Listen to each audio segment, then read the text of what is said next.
আচ্ছা ভাবুন তো, আপনার ব্যাংক অ্যাকাউন্টে টাকা রয়েছে।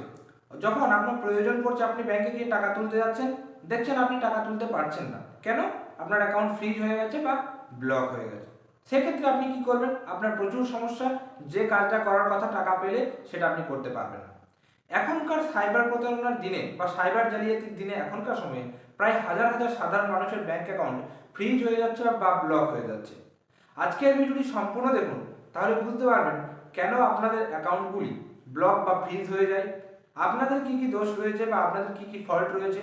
যদি কোনো কারণবশত আপনার অ্যাকাউন্ট ফ্রিজ বা ব্লক হয়ে যায়, সেক্ষেত্রে আপনার কি করণীয় সব কিছু জানতে পারবেন এখন।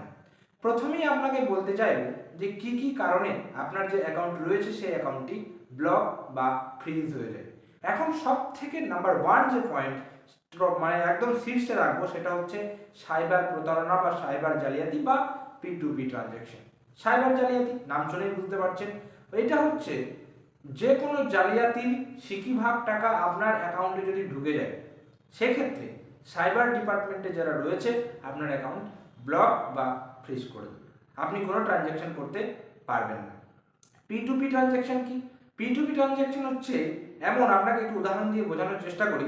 এখন অনেকে ক্রিপ্টোকারেন্সি কিনতে চায় বা অনেক গেমে টাকা টাকা করে আর কি, টাকা পাঠায়, গেমের মাধ্যমে টাকা পাঠায়। তো সেক্ষেত্রে যখন আপনি কিনছেন বা ক্রিপ্টোকারেন্সি কিনছেন, আপনি টাকা পেয়ার টু পেয়ার, আপনি যার কাছ থেকে কিনছেন তাকে পাঠাচ্ছেন টাকা, ঠিক আছে? বা আপনি বিক্রি করছেন, সে আপনাকে টাকা পাঠাচ্ছে। কোনো কারণবশত যে ব্যক্তি আপনাকে টাকা পাঠাচ্ছে সেই ব্যক্তি দেখা গেল জালিয়াতি টাকা আপনার অ্যাকাউন্টে চলে এসছে। যার অ্যাকাউন্ট থেকে টাকাটা জালিয়াতি হয়েছে সে যখনই কেস করবে তার সাথে সাথে আপনার অ্যাকাউন্টটাও যাবে ব্লক হয়ে, আপনি ট্রানজ্যাকশন করতে পারবেন না। প্রথম পয়েন্ট। দ্বিতীয় পয়েন্ট কি আমি রেখেছি দেখতে পাচ্ছেন। দ্বিতীয় পয়েন্ট হচ্ছে হাই ভ্যালু ট্রানজ্যাকশন, অর্থাৎ কোনো সন্দেহজনক যদি লেনদেন হয়। দেখা গেল আপনার বছরে আয়, বছরের কথা বলছি, বছরের আয় হচ্ছে 3 লক্ষ টাকা, কিন্তু আপনার এক মাসে দেখা গেল 20 লক্ষ টাকার ট্রানজ্যাকশন হয়ে গেল, মানে 20 লক্ষ টাকা আপনার ব্যাংকে জমা পড়ে গেল। সেক্ষেত্রে ব্যাংক বা ইনকাম ট্যাক্স ডিপার্টমেন্টের নজরে পড়বে আপনার অ্যাকাউন্টটা, এবং তারা কিন্তু সেটা তদন্ত করার জন্য সাময়িকভাবে আপনার অ্যাকাউন্টটি ব্লক বা ফ্রিজ করে দিতে পারে। অবশ্য সেটা প্রপার আপনাকে প্রুফ দেখে আপনি সেটা ঠিক করে নিতে পারেন, সেটা পরে আসছে। 3 নম্বর পয়েন্ট আমি রাখছি, সেটা হচ্ছে কেওয়াইসি। ব্যাংকে যদি আপনি সময় মতো কেওয়াইসি না করেন, আপনার ব্যাংকের ডকুমেন্টগুলি আপডেটেড না রাখেন, ব্যাংকে ডিটেলস, সেক্ষেত্রে কী হয়, ব্যাংক ভাবে যে আপনি হয়তো অ্যাকাউন্টটা লেনদেন করবেন না। তাই আপনার অ্যাকাউন্টের সাথে যদি কোনো জালিয়াতি না হয়, তার জন্য সাময়িকভাবে আপনার ব্যাংক অ্যাকাউন্টটি কিন্তু ব্লক করে দেওয়া হয়। এই গেল কারণ যে এই কারণের জন্য আপনার মোটামুটি ব্যাংক অ্যাকাউন্ট ফ্রিজ বা ব্লক হয়ে যেতে পারে। এবার দেখা গেল কোনো কারণবশত আপনার অ্যাকাউন্টটি ব্লক বা ফ্রিজ হয়ে গেল, সেক্ষেত্রে আপনি কি করবেন? তো প্রথমেই এখানে আমি লিখে রেখেছি ওই জন্য যে আপনার সুবিধার জন্য। প্রথমেই আপনি যেটা করবেন সেটা হচ্ছে হোম ব্রাঞ্চে ভিজিট করবেন, আপনার যেখানে ব্যাংক অ্যাকাউন্ট রয়েছে সেখানে ভিজিট করবেন। এবার সেখানে জানতে পারবেন যে কী কারণের জন্য আপনার ব্যাংক অ্যাকাউন্টটা যাই হোক যদি ব্লক হয়ে থাকে তাহলে ব্লক কী কারণ হয়েছে, এবং যদি কোনো রকম সাইবার প্রতারণার জন্য ফ্রিজ হয়ে থাকে তাহলে সেটাও জানতে পারবেন ডিটেলস। 2 নম্বর স্টেপ, প্রথম স্টেপ হচ্ছে ব্যাংকে যান।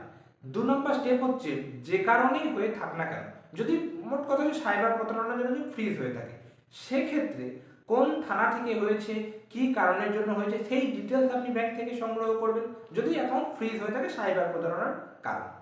3 নম্বর স্টেপ হচ্ছে যদি সাইবার প্রতারণার কারণে আপনার ব্যাংক অ্যাকাউন্ট ফ্রিজ হয়ে থাকে, 3 নম্বর পয়েন্ট হচ্ছে আপনি অবশ্যই একজন অ্যাডভোকেটের সাথে যোগাযোগ করবেন এবং সেই উকিলবাবুর সাথে পরামর্শ করবেন আপনার কি করা উচিত। তারা আপনাকে সঠিক পথ দেখাবে যদি সাইবার জালিয়াতির জন্য আপনার অ্যাকাউন্টটি ফ্রিজ হয়ে থাকে। এবার অন্য কারণে যদি ব্লক হয়ে থাকে সেটা আপনার ব্যাংকে গেলেই আপনি সেখানে 80% সলিউশন পেয়ে যাবেন। এইটা হচ্ছে ব্যাপার। তবে একটা জিনিস মাথায় রাখতে হবে আপনাদেরকে, এখনকার সময়ে টাকা জমানো যতটা সহজ, টাকাটা সুরক্ষিত রাখা ঠিক ততটাই কঠিন। সেই কারণে আপনার ডিটেলস কখনোই কাউকে দেবেন না। ব্যাংক ডিটেলস বা কোনো অচেনা লিঙ্কে ক্লিক করা থেকে কিন্তু আপনাকে বিরত থাকতে হবে। এছাড়াও ব্যাংকে আপনাকে কিন্তু সমস্ত কিছু লেটেস্ট আপডেট রাখতে হবে। ডকুমেন্টস হতে পারে, ডিটেলস হতে পারে। ধরেন আপনি হঠাৎ করে অ্যাড্রেস চেঞ্জ করেছেন, সেটা কিন্তু আপনাকে ব্যাংকে ঠিক রাখতে হবে, এবং দরকার পড়লে মাসে একবার করে কিন্তু আপনার পাসবইটা আপডেট করে নেবেন। সেখানে আপনি দেখতে পারবেন কোনো ইনভ্যালিড ট্রানজ্যাকশন রয়েছে কিনা, সেখানে কিন্তু আপনি সমস্ত কিছুটা জানতে পারবেন। অবশ্যই এই তথ্যগুলো যেগুলো পাচ্ছেন, যদি মনে হয় যে ইনফরমেটিভ কিছু আপনাদেরকে দিতে পারলাম যেটা আপনাদের কাজে লাগবে, অবশ্যই কিন্তু আমাদের চ্যানেলটিকে সাবস্ক্রাইব করে রাখবেন এই ধরনের ব্যাংকিং এবং ফাইন্যান্স রিলেটেড ভিডিও পাওয়ার জন্য। তো আজকের ভিডিও পর্যন্তই, দেখা হচ্ছে পরের কোনো ভিডিওতে। ততক্ষণ পর্যন্ত প্রত্যেকে সুস্থ থাকবেন, ভালো থাকবেন। টাটা এবং ধন্যবাদ সকলকে।